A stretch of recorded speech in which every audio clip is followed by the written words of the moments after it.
In a global economy, money moves at the speed of light. And in that world of 24-hour-a-day global competition, Illinois businesses face opportunities and challenges as never before. Join us now as the Illinois Channel takes you inside Illinois business. Hear directly from our state's business leaders as they discuss the public policies, the promise, and the perils of doing business in Illinois. Next, from Chicago, a speech by Patricia Woertz, the Chief Executive Officer of Archer Daniels Midland, to the Economic Club of Chicago. Ms. Woertz discusses the developing market for ethanol and ADM's role in becoming a leading supplier of bioenergy products. This speech and audience questions run about 40 minutes. This program is made possible in part by the Economic Club of Chicago and by a grant from the Illinois Business Roundtable's Economic Growth Task Force. She joined ADM after what Forbes magazine called probably the shortest retirement in corporate history. By taking the helm of the world's largest ethanol producer, Patricia Woertz became one of the most influential leaders of 2006, according to Fortune magazine, and the 7th most powerful woman in the world, according to Forbes. And Pat puts her surplus energy to use by serving on the Board of Trustees of the University of San Diego and on the Board of Visitors of Pennsylvania State University. She's also a member of the National Petroleum Council, the U.S. Chamber of Commerce, the Business Council, and the Business Roundtable. We are honored to have her here with us tonight, so please join me in giving a warm welcome to the Chairman, Chief Executive Officer, and President of Archer Daniels Midland, Ms. Patricia Woertz.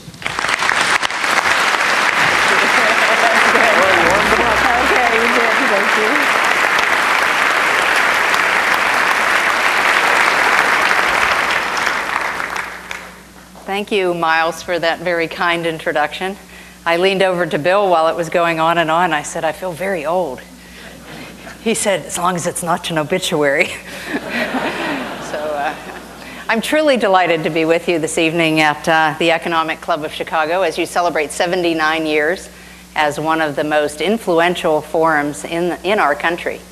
I'm honored to be on this stage, and particularly where so many visionaries have spent time, world leaders have come to address the important issues, both economic and social questions of the day. So to speak with you here is to do more than present a few ideas for the evening. It is really to participate in a decades-long dialogue filled with distinguished voices that not only have shaped public opinion, but indeed have influenced the course of history. And myself and ADM, we are very grateful for the opportunity to join in this dialogue. You're probably not surprised that I would like tonight to offer some perspective on the evolution of energy, a topic that I think, as Miles promised, or as Miles said, promises to be at the forefront of global and national issues in this century. And I think it's particularly relevant for us here in the Midwest. I've spent my career in the energy industry and now an extension, if you will, in the agribusiness and bioenergy industry. And I'd like to discuss in particular the critical role that I think renewable fuels and renewable, sustainable bioenergy will play in our future. I'm going to start by giving you a quick snapshot just of ADM to provide some context for our role in this energy evolution. And I'll describe the bioenergy markets today. I'd like to discuss a few global trends and factors that are influencing its growth. I'll outline a few steps that we see are critical to this future and this very important and I think very exciting space. I certainly look forward to your questions afterwards as well. So let me start with a quick snapshot of ADM. Archer Daniels Midland, or ADM, has been a premier agribusiness for more than 100 years. We take agricultural crops, we trade them, transport them, store them, process them into products for food, feed, fuel, and industrial uses. We distribute these products to customers, primarily food and large energy companies throughout the world. And I know many of our customers are here tonight, so thank you for joining us. We're a Fortune 60 company. We have over 25,000 employees around the world in about 60 major countries with revenue exceeding $40 billion. Today, we are a leader in global bioenergy.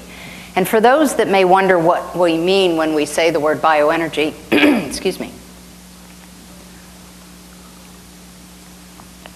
it is, we define it as primarily energy products made from renewable, sustainable feedstock rather than from petroleum. We're the largest producer today of ethanol in the U.S. We've been the ethanol leader since we entered the business in 1978. We're also the largest biodiesel producer in the world, and particularly in Europe, where it is the world's biggest market for biodiesel. We entered that business in 1995. We're a very large corn processor, over 2 million bushels a day, producing 24 different products from a kernel of corn. We process 1 million bushels of wheat, more than 3 million bushels of oil seeds every day, and we grind about 15% of the world's cocoa crop for industrial and retail confectionery use. Through our networks of trucks and barges and rail cars and ships, we're able to take grains or crops essentially from anywhere in the world where they're produced and process them into a diverse slate of products and get them to markets anywhere in the world. So I hope that gives you a little bit of a perspective, a quick look at our company, and I hope it illustrates for you the size and breadth and sort of global footprint, if you will, and our leadership in both the bioenergy field as well as in agricultural processing. You know, that large global historic perspective in both food and in fuel is what I think gives us a very unique position and look at the bioenergy growth today. And it's from that perspective that we kind of see the arrival of an economically viable, environmentally sustainable bioenergy industry as really a long time coming. As I said, we almost entered this business about 30 years ago. And even as far as 6 years ago, people talked about bioenergy as very much, actually no more than a side note or a footnote in the entire energy mix. Been talking a lot today, so I'm going to. In fact, I did a little research for this evening, and I noted that when Alan Greenspan was here in 2001 to discuss our energy future, the only reference to renewable energy came during his concluding remarks. He closed that evening by saying that energy prices would, quote, stimulate research and development that will unlock new approaches to energy production that we can only now scarcely envision. And those approaches were considerably, perhaps more visible when Ben Bernanke addressed the club here just last June. He discussed the relationship between energy markets and the economy, and he observed that, I quote, the days of persistently cheap oil and natural gas are likely behind us. But he said, quote, the good news is that we have options. And he included biofuels among those options, noting that the market, quote, is growing rapidly and will help to shift consumption away from petroleum-based fuels. So the 5-year span between Greenspan and Bernanke witnessed profound socio-political changes that propelled the bioenergy from sort of the realm of scarcely envisioned to viable option. And during that 5-year span, global bioenergy growth has absolutely been remarkable. The global ethanol production, for example, grew from 950 million gallons to 13.5 billion gallons. In the US today, ethanol at a 10% blend is in actually about half of the fuel supply. Now, global biodiesel has grown from about 250 million gallons to about 1.6 billion gallons in that same 5-year time span. And while the production of bioenergy is still small relative to global transportation fuel usage in total, its role is not insignificant. For instance, last year, ethanol production in the US grew about 2 billion gallons in the 1 year to a total of 4.8 billion gallons. Now, those additional gallons accounted for half of the US demand growth during the year. And given that today we import about half of our transportation fuels, ethanol actually displaced about 1 billion gallons of imported fuel last year. And bioenergy is poised to do much more than that. It is also seen as an essential link to the array of solutions or array of global issues, I should say, that include energy supply, environmental concerns, energy security, and the desire for a very strong agricultural sector, here and throughout the world. Let me touch on each of these individually, starting with energy supply.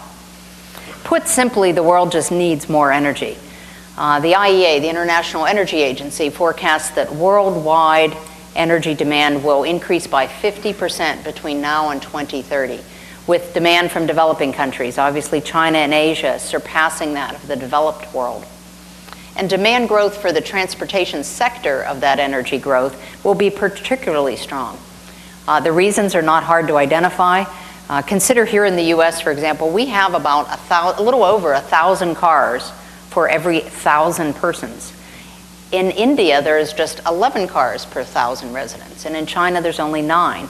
So continued GDP growth in these countries and their enormous populations, the demand for transportation fuels will undoubtedly continue. Now, at the same time, to kind of echo what Bernanke said, the world is no longer awash in cheap, inexpensive, easy-to-get oil. In fact, to fuel this growing demand, we are actually consuming more oil faster than we are finding it. We also face restraints in oil refining capacity. A quick example of that, to meet the projected global demand for fuel just in the next 8 years, I shared this with a group at lunch today, through 2015, the world would need to add an additional 9.5 million barrels per day. Now, to give you a quick picture of how much additional capacity that is, it would be like adding each year 4 new refineries, as big as the largest in the world, 4 new refineries every year for the next 8 years. And you may know in this country, we haven't added a refinery in over 30 years. So clearly there is a gap between growing demand and traditional sources of supply. And biofuels will play a key role in filling this gap. And I believe they'll do so efficiently. Today's biofuels show a positive energy balance, meaning they provide more energy than is required to produce them.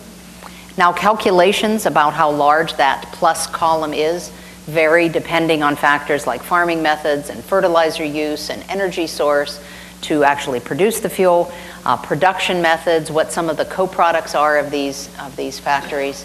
And some of the more sort of science-tested numbers come from the Argonne National Lab, one of the Department of Energy's premier laboratories, and also the National Renewable Energy Lab.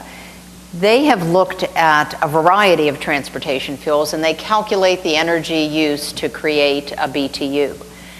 And their calculations, based on ethanol, based on corn ethanol, show that the ratio is anywhere between 1.25 and 1.35. And biodiesel ranges from 1.93 to 3.21. And as new bioenergy feedstocks and technologies and production methods come into play and mature, these balances stand to improve greatly. Second item, environment. While bioenergy is already expanding transportation fuel supplies, many look to it to do much more. Certainly concerns about global warming lead many to seek solutions that cut carbon emissions that are associated with transportation fuels. Now, ethanol provides for that today, and again, offers a potential for even better results tomorrow. To go back to that Argonne study, it also compared greenhouse gas emissions for a gallon of ethanol against an energy equivalent amount of gasoline, and found that ethanol reduced greenhouse gas emissions by 28%. Again, the reductions vary depending on a range of production factors. And if you think about cellulosic ethanol, or the future perhaps of ethanol made from non-food feedstocks, those calculations showed the potential for even higher reductions, as much as 87%. So while scientists work to achieve these better results, we really shouldn't devalue the environmental improvements that biofuels are already making today, because today does matter. One of the conclusions in the now often referred to study, the quoted study from the Intergovernmental Panel on Climate Change, is that the actions we take today to control greenhouse gas emissions in these next 10 years will be the critical years to offset the most severe impacts of potential global warming. And while cellulosic and other second-generation bioenergy solutions, they may be 5, 7, even 10 years away from substantial commercial use. Today, widespread advances in engine technology or a significant transition to flex fuel vehicles, again, may be farther out. They may take a similar distant time. It takes about 15 years to turn over the fleet, the automotive fleet here in the US. So in the meantime, ethanol and biodiesel offer environmental results today. So as we talk about the environment, and I kind of thought about this a little bit earlier, I must add a comment on conservation. Simply put, the energy we don't use is certainly the energy that emits nothing. So I think conservation is a critical factor for both the supply of energy as well as for environmental reasons. Okay, going on to energy security. The advancement of bioenergy is also kind of spurred by the desire to enhance our or other countries' energy security through homegrown energy or homegrown fuels. And in doing so, bioenergy has sort of injected new life into rural communities, creating greater demand for crops and increasing farm income. That in turn has reduced the need for governmental supports.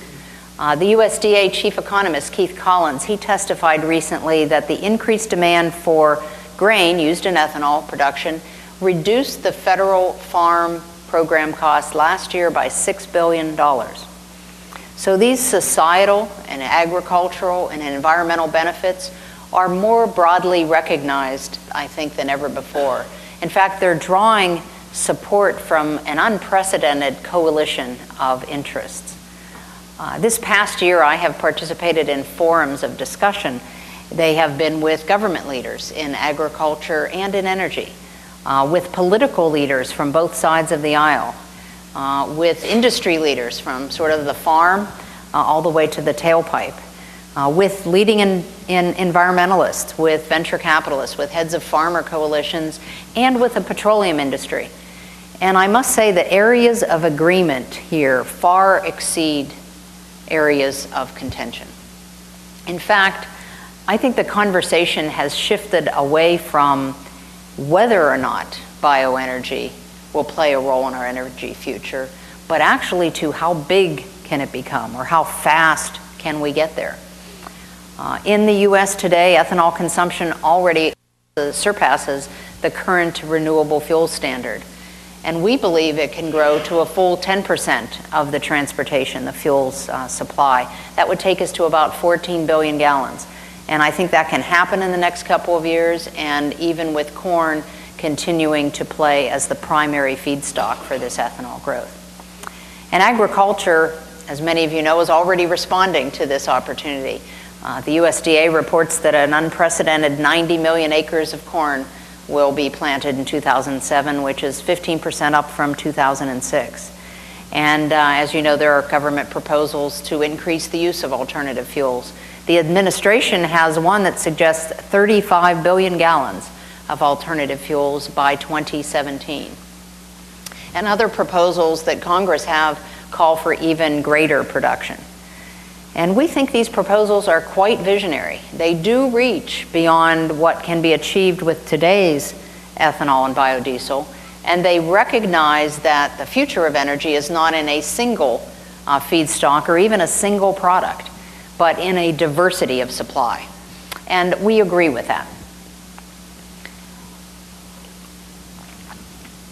In fact, to achieve a future where bioenergy plays a significant role in our transportation fuel mix and provides the host of all the other associated benefits, we believe it must progress along three critical paths, and that is innovation, investment, and partnership. And innovation will be needed because to make croplands and crops more productive, our colleagues here that spend a lot of time in crop technology, we need to develop better feedstocks as well. Products like milo, jatropha, waste products will be part of the feedstock mix. Innovation must also improve current processes and create new processes that boost yields at lower cost, using less energy. It's more than just cellulosic fermentation, which sometimes is what's thought about in cellulosic ethanol. It's pyrolysis, it's gasification, it's hydrotreatment. It's a potential array of technologies that have game-changing potential over the long term. And new products, they might be pyrolysis oils, mixed alcohols, some biocrudes, biobutanols, green diesel, names that could become as familiar to us as gasoline or ethanol are today. And at ADM, we are employing innovation in these areas, and we are working processes that involve, for example, thermochemically treating the corn hulls to allow part of their fiber to be fermented to alcohol. We believe this could boost production today, our ethanol production, by 15% without adding a single kernel of corn. And we're investigating some new, very exciting, game-changing technologies that I talked about. So investment is the second critical path. Considerable investment will actually be needed in research to speed the arrival of some of these next-generation breakthroughs. We are pleased that we recently received a DOE grant for enzyme research we're conducting with Purdue University. It's the type of investment that will be needed. We'll also need investment in infrastructure, in the capability to collect and store large amounts of biomass, and in the transportation system capable of potentially handling very complex requirements that aren't required today. ADM is investing over $2 billion in projects related to bioenergy production and transportation. The third critical area is partnership. Partnership up and down the supply chain and with all who have a stake in what I would call better future. The evolution of energy, which we all see is so full of promise and opportunity, it's not without its challenges or its questions. If you follow some of the media discussion regarding biofuels, you'll know that some are raising questions about agriculture's ability to provide for both food and fuel for our needs. So let me speak to this issue a moment. In fact, the question came up at dinner a couple of times. The fact that the world is going to need more food as well as more fuel is very important here. Earlier, I gave you some detail behind the fuel and the growing demand for fuel. There's a similar trend for food.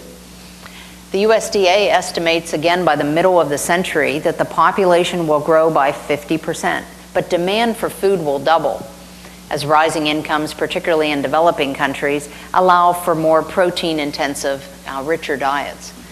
So will biofuel production preclude the ability to produce that additional food? I think the answer is no, and let me expand on why I think that. First, regarding today's ethanol, discussions in the headlines often say that ethanol production is consuming our acres of corn. But I think a more precise, more enlightened verb might be that it is sharing those acres, because ethanol shares an acre of corn with feed products. Most new plants today are dry mill facilities, and in this process of making ethanol, you strip away the starch layer and leave the protein core for the production of animal feed.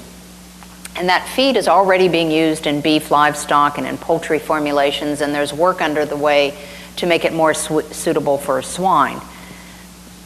What about the cost of food? We hear that food prices are soaring due to a rise in corn prices associated with ethanol production. And well, I think the verb lacks some veracity. At the Agricultural Outlook Forum, again, Ken Collins talked about the USDA's forecast for food price increases, and he forecasted a 2 to 3% increase in food prices for 2007. And this range would be very much in line with the 25-year average of year-on-year food price increases. Now, others have looked at more aggressive models, even assuming that corn prices stay high. Corn prices today remain in their high $3.50 to $4 a bushel range for even several years. And even there, the impact on food prices were moderate, about 8%. So we think such impacts would be manageable here in the U.S. But you might ask the question, well, what about the developing world? Does bioenergy bode well or poorly? What happens to the world's poorest citizens? And certainly as I talk with my colleagues around in this energy space and read the emerging literature, I find that there is a strong positive outlook for developing nations to share in the benefits of bioenergy. It offers a new economic base and an opportunity to lift subsistence farmers, to create local, sustainable economic solutions to alleviating poverty, particularly in Africa and Latin America. The agricultural advances that promise to increase yields here in the U.S. can be adapted and applied to global farmlands, fostering abundance. I suggest we shouldn't forget that many areas of the developing world are also dependent on imported energy supplies. You know, the UN Food and Agriculture Organization looked at most of the 82 low-income countries with food deficits. They were also net importers of oil. So bioenergy crops and products may allow some of these countries to grow their own energy supplies and achieve a greater measure of energy security and even the quality of life that energy brings. Over the course of my career, my work has taken me to some of the most challenging places in the world, and I've seen the need for energy firsthand. I have met mothers in Angola who had sufficient food to feed their family, but they lacked the mobility to get their children to a health clinic when they were sick. I've also seen school children fill the aisles of a tiny little market each night because the market was the only one with a distillate generator, their own power generator, was the only place in the whole island that had any reliable power to supply light by which to study. So as we consider this food and energy needs of both the world's poor and elsewhere, we must remember that certainly the poorer countries have a critical stake, in fact, maybe the most critical stake in the environmental improvements that bioenergy can bring. Again, this intergovernmental panel study found that the negative effects of global warming, in their view, will be felt by the world's most vulnerable regions, particularly around the equator, and overwhelmingly poor areas. So as we look at global needs and we understand that food and heat and light and mobility and security and a healthy environment, they are all fundamental human needs. And trying to force them into some kind of hierarchy will inevitably relegate some needs to the bottom of the list. So where on a list of food and fuel would you put the need for clean water, for security, a clean environment, a robust agricultural sector? I think the truth is that these needs are all interconnected. And so when we explore the opportunities and responsibilities that this energy evolution is creating, I believe that we'll find the best solutions by seeing these needs holistically and see their interconnection. Indeed, as we look at the long-range development of bioenergy, we believe that the advances it will require and the innovations that it will spur hold the potential to produce more food and more fuel and a better life and a healthier future throughout the world. But just because this better future is possible, it doesn't mean that it will automatically arrive. I think we must choose this future and choose the future that we want. And I hope that the partnership that I spoke of will include many of you here tonight in a partnership of thought, in a partnership of support, and in a partnership of action. I think we have before us an extraordinary, not a once-in-a-lifetime, but perhaps a once-in-a-generation opportunity to be part of the solution to some of the world's most pressing needs. And we are excited, I'm indeed honored to do our part.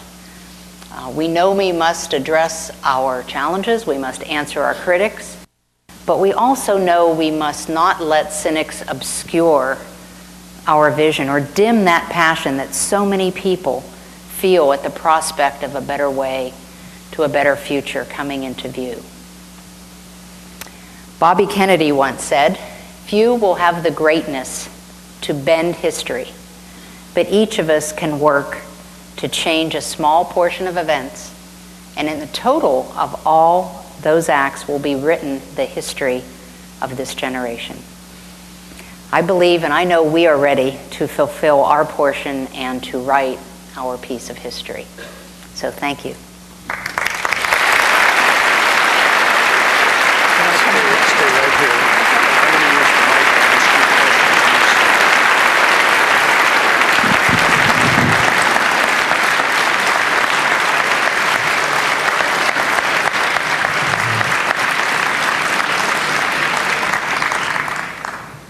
Thank you, Pat. That was excellent. And we, as is our normal custom, have a few questions for you, some of which have been prepared by our questions committee and some haven't.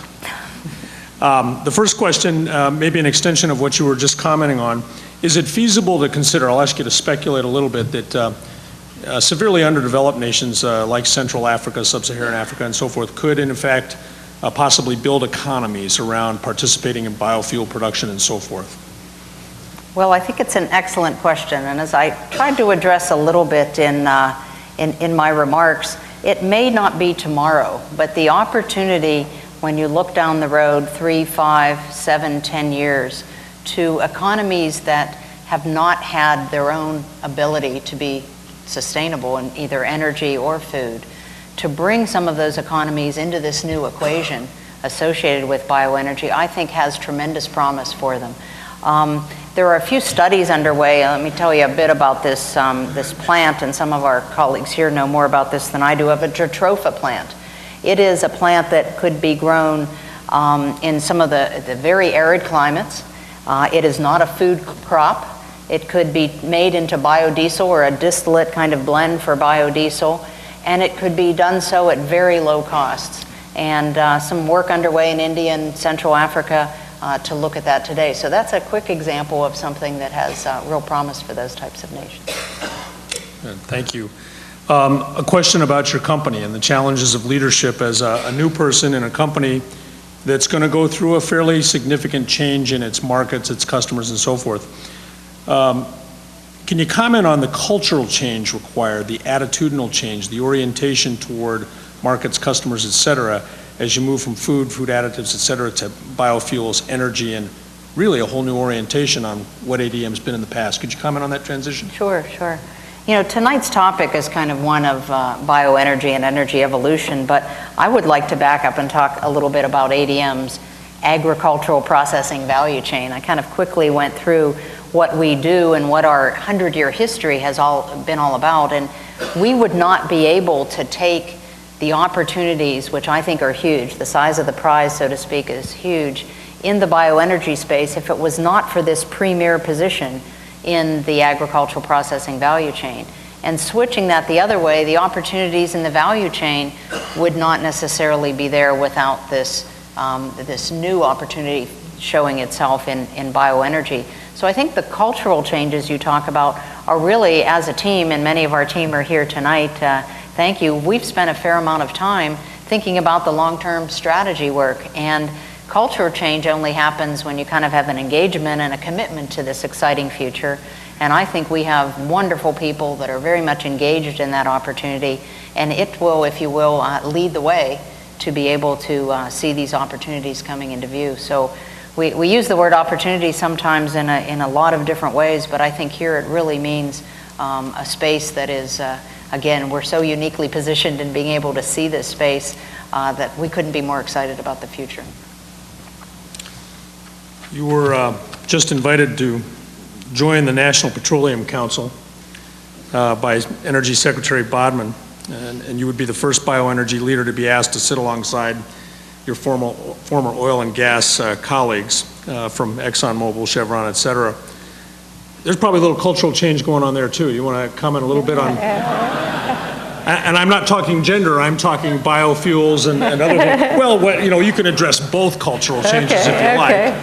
Well, I got a kick out of when Sam Bodman asked me to join. I said, maybe we should change it to the National Energy Council, you know, rather than petroleum. But, you know, it's an unprecedented group that has done long-term oil and gas studies for many years. And actually, we have participated, ADM has, in the bioenergy industry, has participated in the current oil and gas study. It hasn't been published yet, but it's about future supplies. And it's rather new that in this study, there is a large portion of the study devoted to alternative fuels and a large portion of that piece devoted to renewable fuels.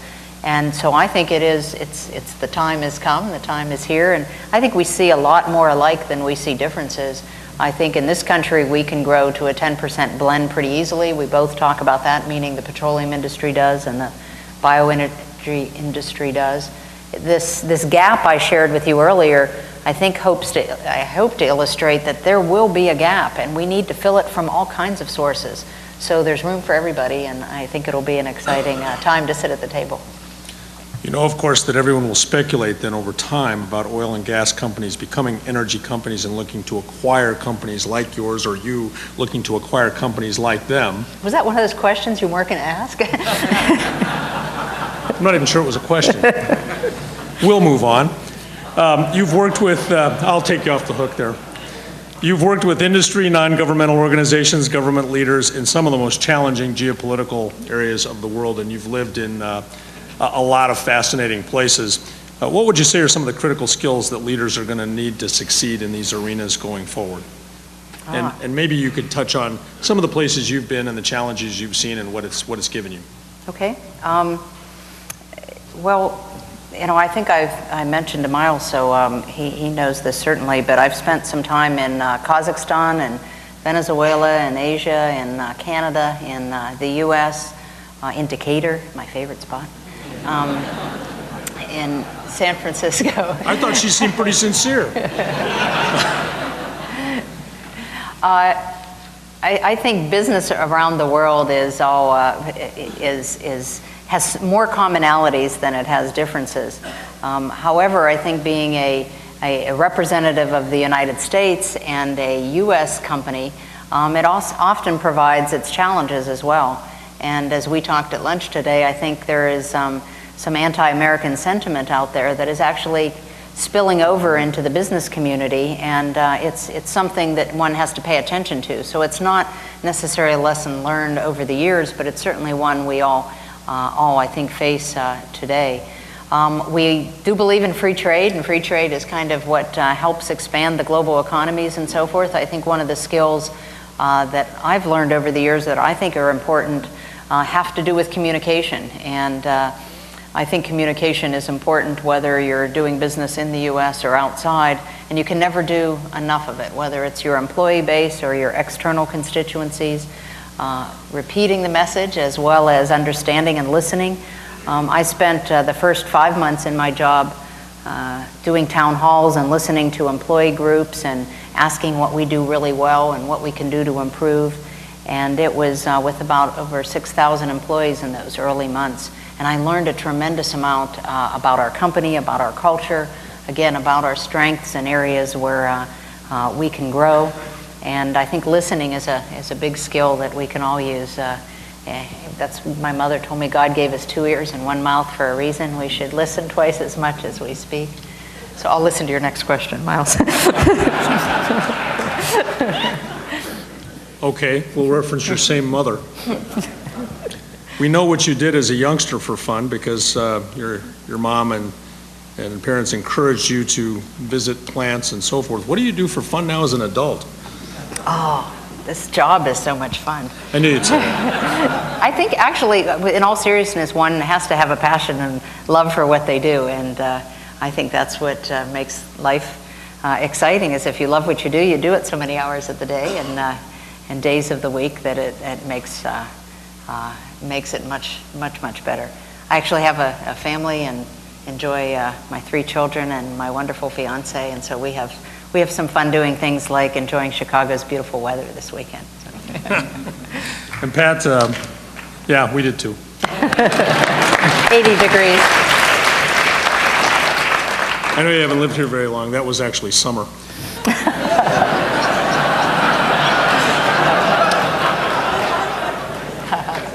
Get the winter clothes back out. You're watching the Illinois Channel, an independent nonprofit corporation formed to provide gavel-to-gavel coverage of Illinois state government and other public affairs events taking place across Illinois. If you have any comments or questions on our programming, please email us at illinoischannel@aol.com. Or if you have any questions about the Illinois Channel, please visit our website at www.illinoischannel.org.